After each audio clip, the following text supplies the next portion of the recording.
Hello everyone, so let's get started. Let's solve another question of April 2025 Maths 2 end term examination. So this is the question that we have to solve.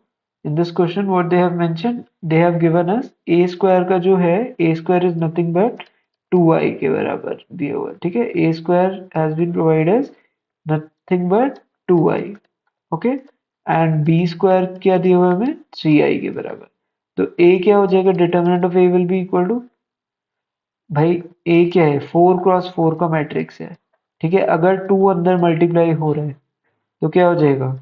तो determinant of A square will be equal to nothing but 2 to the power 4, क्योंकि 2 किससे? हर रो से multiply हो रहा है, into determinant of आई, है ना? तो डिटर्मिनेंट ऑफ आई क्या होता है? 2 की power 4 is nothing but 16, right? तो इसको हम क्या लिख देंगे? 16 इंटू 1. तो determinant of A square is nothing but 16 हो जाएगा, right? So determinant of A कितना आ जाएगा? Determinant of A will be equal to either +4 or -4. But in the question they have given us some information that determinant of a is negative. तो क्या हो जाएगा? determinant of a will be equal to nothing but -4. Similarly ये करने की कोशिश करो. b square की वैल्यू क्या हो जाएगी? determinant of b square will be equal to 3 to the power 4 into 1. तो 3 की पावर 4 विल बी एनी, मतलब 3 की पावर 4 ही रख लेते हैं. तो डिटर्मिनेंट ऑफ b कितना हो जाएगा? 3 का स्क्वायर, स्क्वायर रूट कर दिया प्लस माइनस में. अब यहाँ पे इससे क्या गिवन है? Greater then.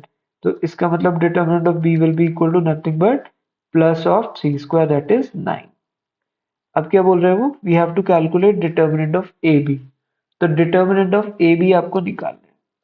Determinant of AB will be nothing but determinant of A into determinant of B. So determinant of A is -4 and determinant of B is 9, that is minus of 36. So this will be the answer. I hope it's clear. Let me know if you have any questions. Solve remaining questions of the exam, the paper as well.